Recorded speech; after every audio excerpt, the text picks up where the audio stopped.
OCD के मुद्दे कुछ भी हो सकते हैं।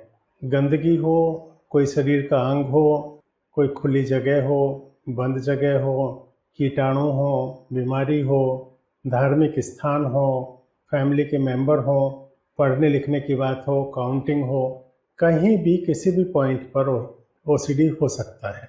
जो व्यक्ति इन ओसीडी से ग्रस्त हैं वो अपने अपने ओसीडी को अलग अलग मानते हैं।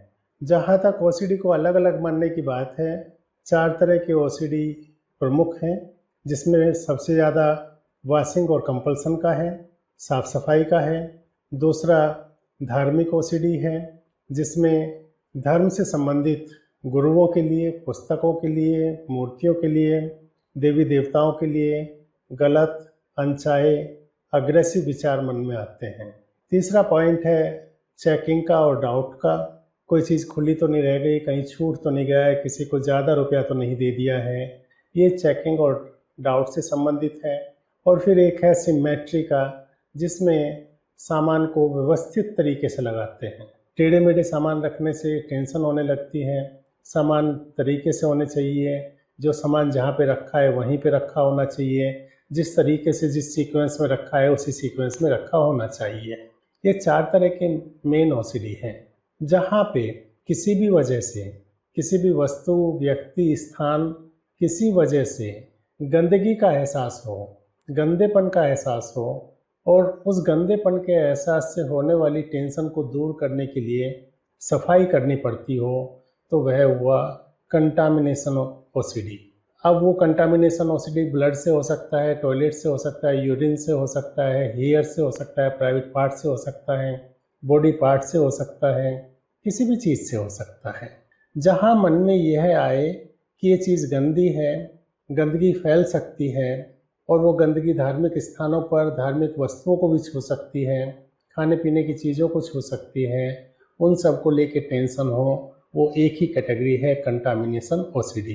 तो आपको जो समझना है कंटामिनेशन ओसीडी के बारे में समझना होगा। यदि साफ सफाई और गंदगी से संबंधित चीज़ें हैं, बीमारी लगने का हो सकता है, HIV का भी हो सकता है, कोई दूसरी बीमारी लगने का हो सकता है, जहाँ सफाई का हो। कोई भी ओसीडी हो उसमें 4 पॉइंट मिलेंगे। कोई वस्तु होगी जो गंदी लगती होगी, उस वस्तु के संपर्क में आने से गंदेपन का एहसास होगा। गंदेपन के एहसास होने से मूड ऑफ हो जाएगा, टेंशन हो जाएगी, एंजाइटी हो जाएगी, रेस्टलेसनेस हो जाएगी। फिर उसको दूर करने के लिए सफाई करनी होगी। शरीर की सफाई हो सकती है, कपड़ों की सफाई हो सकती है, सामान की सफाई हो सकती है, घंटों घंटों तक हो सकती है, बहुत देर तक हो सकती है। तो 4 पॉइंट हुए। गंदगी से संबंधित वस्तुएं, मन में गंदेपन का एहसास, मन में गंदेपन का एहसास होने पे घबराहट, और घबराहट को दूर करने के लिए सफाई। इसका थोड़ा विश्लेषण करते हैं। मन में जो गंदेपन का एहसास हुआ, वो गंदेपन का एहसास और गंदी चीज़, इन दोनों के बीच में क्या कनेक्शन है, इस कनेक्शन को समझिए। गंदी चीज़ तो सभी के लिए बराबर गंदी है। मैंने अपने कंप्यूटर का माउस छुआ, किसी दूसरे व्यक्ति ने भी छुआ, तीसरे व्यक्ति ने भी छुआ, मैंने फिर से छुआ, तो ये माउस तो सबके लिए बराबर है। लेकिन जो ओसीडी वाले हैं उनको कुछ ज़्यादा ही गंदा नज़र आने लगता है। तो ओसीडी वालों को जो ज़्यादा गंदा नज़र आ रहा है, दूसरे लोगों से अधिक गंदगी लग रही है, वो अधिक गंदगी माउस में है या वो गंदगी किसी और वजह से लग रही है। इस पॉइंट को समझना बहुत ज़रूरी है। एक बात तो तय है कि वो चीज़ ज़्यादा गंदी लग रही है। ज़्यादा गंदा लगना वस्तु का गुण है, वस्तु की वजह से ज़्यादा गंदा लग रहा है, या किसी और वजह से ज़्यादा गंदा लग रहा है। वस्तु सबके लिए बराबर है। टॉयलेट सबके लिए बराबर है, पोटी सबके लिए बराबर है, यूरिन सबके लिए बराबर है, कपड़ों पे छींटे लगना सबके लिए बराबर है, साबुन सबके लिए बराबर है, रास्ते में जाना सबके लिए बराबर है। आपके लिए भी उतना ही है। जो चीज़ जितनी गंदी दूसरों के लिए है, आपके लिए भी उतनी ही गंदी है। चीज़ आपके लिए कोई ज़्यादा गंदी नहीं हो गई है। उस गंदेपन से मन में जो उस वस्तु से मन में जो गंदेपन का चिंतन शुरू हो जाता है, वो चिंतन में गंदापन ज़्यादा है। मन में चिंतन का गंदापन एक पॉइंट है, वस्तु का गंदापन दूसरा पॉइंट है। अभी तक आप करते क्या आ रहे हो कि वस्तु गंदी है, वस्तु को साफ कर लो, थोड़ी देर के लिए शांति मिलती है। लेकिन आपका ओसीडी तो कंटिन्यू करता है। आप कई साल सफाई करते हो वस्तुओं की, फिर क्यों ठीक नहीं होता है? यदि वस्तु गंदी है तो वस्तु को एक बार में साफ हो जाए, 2 बार में साफ हो जाए? क्या वस्तु को साफ करने के लिए बार बार सफाई करने की ज़रूरत है? उसमें तो वस्तु नष्ट होने लगती है, हाथ पैर भी, स्किन नष्ट होने लगती है, नाखून नष्ट होने लगते हैं, जिस चीज़ को होते हैं वो चीज़ नष्ट होने लगती है, मोबाइल फ़ोन नष्ट होने लगते हैं, पैसा खराब होने लगता है, पैसे को, रुपये को धोने लगते हैं, तो वस्तु खराब होने लगती है। तो वस्तु में सफाई थोड़ी ना हुई। जो आप अत्यधिक सफाई कर रहे हो वस्तु की, उससे वस्तु अत्यधिक सफाई नहीं हुई, साफ नहीं हुई, बल्कि हो सकता है वस्तु तो और ज़्यादा गंदी हो गई हो। तो दोष वस्तु का है या दोष गंदेपन के चिंतन का है? जिस चीज़ का दोष है उस चीज़ को ठीक करेंगे तो समस्या का समाधान होगा। अभी तक आप सोच रहे हो कि दोष वस्तु का है, गंदापन वस्तु में है, वस्तु के गंदेपन को ठीक कर दें तो आप ठीक हो जाओगे। ये सोच सरासर गलत है। आपका अनुभव भी यही है कि वस्तु को जितना भी साफ कर लो, थोड़ी देर के लिए शांति मिलती है, वही वस्तु दूसरी वस्तुएं फिर से गंदी लगने लगती हैं, उतनी गंदी लगती हैं, समय चक्र में, काल क्रम में और ज़्यादा गंदी लगने लगी, गंदापन और बढ़ गया है। तो ये गंदापन किस चीज़ में है? वस्तु में है कि चिंतन में है? गंदापन चिंतन में है। वस्तु का गंदापन सबके लिए बराबर, लेकिन आपका चिंतन, आपका गंदेपन का चिंतन अत्यधिक, बहुत ज़्यादा। आप कैसे चिंतन करते हो? ये चीज़ गंदी है, हाथ को छुएंगे, हाथ गंदे हो जाएंगे, उससे साफ सामान छुएंगे, साफ सामान गंदे हो जाएंगे, घर के बर्तन छुएंगे, बर्तन गंदे हो जाएंगे, फ्रिज छुएंगे, फ्रिज गंदा हो जाएगा, धार्मिक वस्तुएं छुएंगे, धार्मिक वस्तुएं गंदी हो जाएंगी, प्रसाद छुएंगे तो प्रसाद गंदा हो जाएगा, भगवान की फ़ोटो छू लेंगे तो भगवान की फ़ोटो गंदी हो जाएगी, बच्चों को छू लेंगे तो बच्चे गंदे हो जाएंगे, और फिर उन चीज़ों से दूसरी चीज़ें गंदी होती चली जाएंगी। आप कर क्या रहे हो? आप जानबूझ के नहीं कर रहे हो। ये जो चिंतन है, गंदेपन का जो चिंतन है, ये चिंतन ऑब्सेशन है, ये एक रोग का चिंतन है। जिस चिंतन को आप अपना रहे हो, अपना मान रहे हो, वो चिंतन आपका अपना है ही नहीं। वो चिंतन तो रोग का चिंतन है। जब आप ठीक हो जाओगे, वस्तु का गंदापन वैसे ही रहेगा, टॉयलेट भी वैसी रहेगी, यूरिन भी वैसा ही रहेगा, सब सामान वैसे ही रहेंगे, चप्पल जूते सब वैसे ही रहेंगे ठीक होने के बाद। तो वस्तु तो बदलेगी नहीं, वस्तु का गंदापन तो बदलेगा नहीं। तो बदलेगा क्या ठीक होने के बाद? ठीक होने के बाद आपका ये ऑब्सेशन का चिंतन बदलेगा, और जैसे ही आपका ये ऑब्सेशन का चिंतन बदलेगा, वैसे ही आपको घबराहट कम होगी, और जब घबराहट कम होगी तो फिर आपको सफाई की भी ज़रूरत नहीं पड़ेगी। जब मन के चिंतन में गंदापन ही नहीं रहेगा, गंदेपन का उतना परसेप्शन ही नहीं रहेगा, तो फिर आपको सफाई की ज़रूरत भी नहीं पड़ेगी। आपके चिंतन में क्या है? आप गंदगी को फैलाने लगते हो। फिर से कह रहा हूँ, जानबूझ के नहीं। आपका मन रोगग्रस्त होकर, रोग के प्रभाव से ऐसा माइक्रो चिंतन करने लगता है, बाल की खाल निकालने लगता है गंदगी में, कि ऐसे माइक्रोस्कोपिक माइंड होने लगता है कि सारी चीज़ें गंदी नज़र आती है। आप जहाँ बैठोगे दूसरों को गंदगी नज़र नहीं आएगी, लेकिन आपको गंदगी नज़र आ जाएगी। कोई गेस्ट आपके घर पे आ गए, आपके सोफे पे बैठ गए और चले गए, किसी को गंदगी नज़र नहीं आएगी, लेकिन आपका मन वहाँ पे जाके अटक जाएगा कि नहीं, वो पता नहीं कहाँ से आए होंगे, कहाँ बैठे होंगे, उन्होंने कपड़े गंदे पहने हुए थे कि साफ पहने हुए थे, पुराने कल के कपड़े, बिना धोए कपड़े तो नहीं पहन लिए थे, कहीं उनको कोई पेट की परेशानी तो नहीं थी, कहीं गैस तो पास नहीं कर दी, कहाँ कुछ का। तो आपका चिंतन कहाँ जा रहा है? बहुत बारीक में जा रहा है, बहुत महीन काट रहा है, गंदगी की बाल की खाल निकाले जा रहा है। किस वजह से? रोग के प्रभाव से। चिंतन आपका है नहीं, चिंतन रोग का है, लेकिन इतना अभ्यास हो गया है, इतनी तकलीफ इसमें हो गई है कि इस चिंतन को आप अपना चिंतन मान बैठे हो। है रोग का चिंतन, आप अपना चिंतन मान बैठे हो। आपका चिंतन कैसे हो सकता है? जब रोग ठीक हो जाएगा, उसके बाद जो शुद्ध चिंतन आपका बचेगा, वो आपका ओरिजिनल चिंतन है। जब आपको जीवन में समस्या नहीं थी, जो आपका चिंतन था वो आपका मूल चिंतन था, ओरिजिनल चिंतन था। उसमें वस्तु का गंदापन उतना ही लगता था जितना सबको लगता है। जब ठीक हो जाओगे, आपको भी वस्तु का गंदापन उतना ही लगेगा जितना दूसरों को लगता है। तो ये जो मन ऑटोमेटिक, एफर्टलेस गंदगी की मन ही मन माइक्रोस्कोपिक रिसर्च करने लगता है, मन की आंखों में जैसे माइक्रोस्कोप फिट हो गए हों, गंदगी की तलाश में रहता है, गंदगी से अलर्ट रहता है कि कहीं गंदगी संपर्क में ना आ जाए।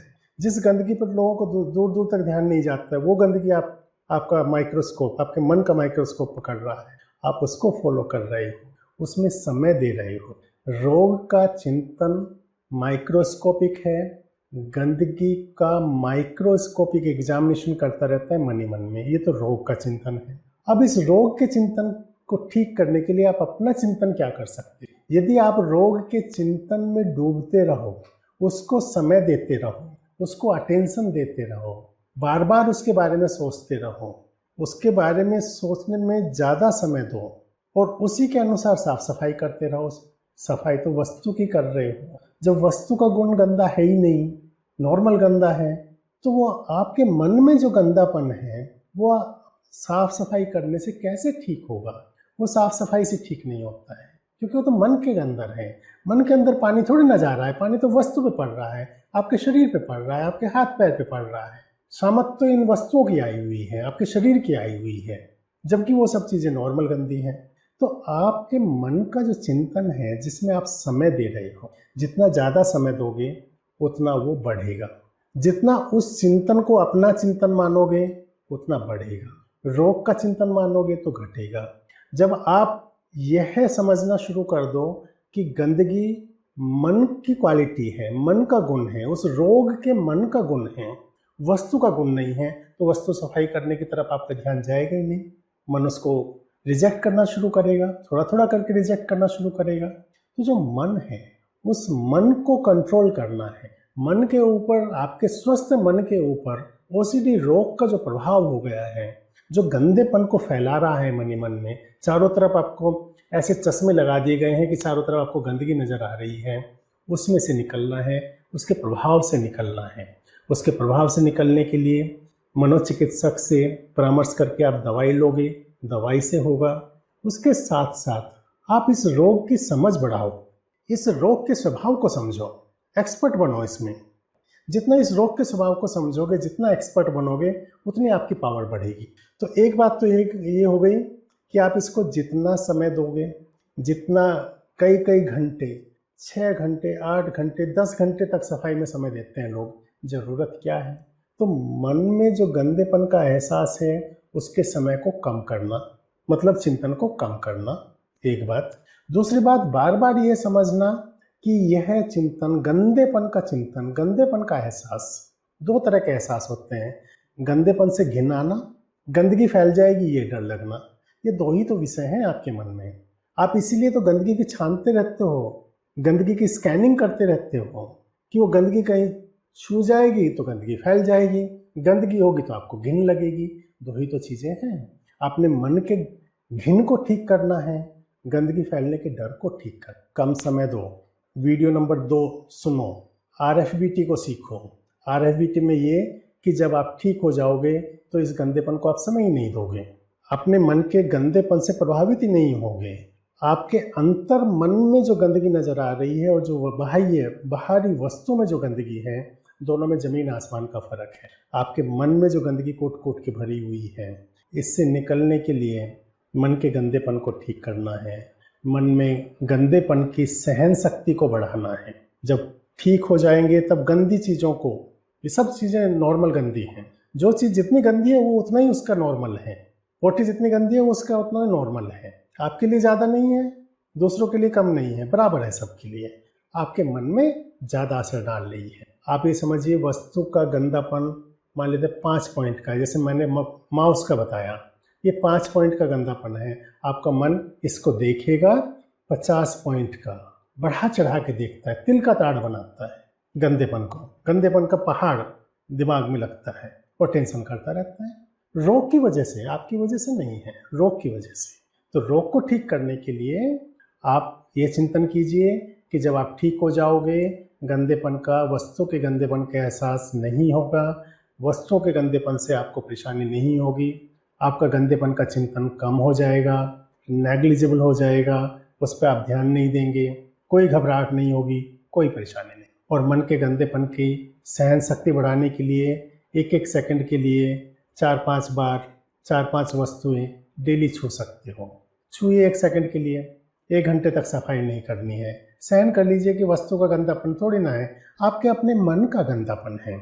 आपके मन के तार के कनेक्शन कुछ गलत फिट हो गए हैं, जो कि वस्तु कम गंदी होने पे भी ज़्यादा गंदी बता रहे हैं, तो आप उसको नकारना शुरू कीजिए, सहन शक्ति बढ़ाइए, अपने फ्यूचर को, ओसीडी फ्री फ्यूचर को देखना शुरू कीजिए। आप ये सब समझ पाओ, वस्तु का गंदापन और मन में गंदापन दोनों के फ़र्क को यदि आप समझ पाओ, इस पर अमल कर पाओ, तो मैं उम्मीद करता हूँ कि आपको एक सही दिशा मिलेगी, सही रास्ता मिलेगा। आप अपने ओसीडी को और अच्छे तरीके से समझ पाओ, उस पर कंट्रोल कर पाओ। अभी ओसीडी आपको कंट्रोल कर रहा है, आप ओसीडी को कंट्रोल करने लगें, ओसीडी के चिंतन को कंट्रोल करने लगें, ओसीडी के डर को कंट्रोल करने लगें, ओसीडी की साफ सफाई को कंट्रोल करने लगें। आपके अंदर इतनी क्षमता डेवलप हो, इतनी क्षमता विकसित हो, आप एम्पावर्ड हो। इसी कामना के साथ, इसी विश्वास के साथ आपका जीवन मंगलमय हो, शुभ हो। आज के लिए बस इतना ही। धन्यवाद।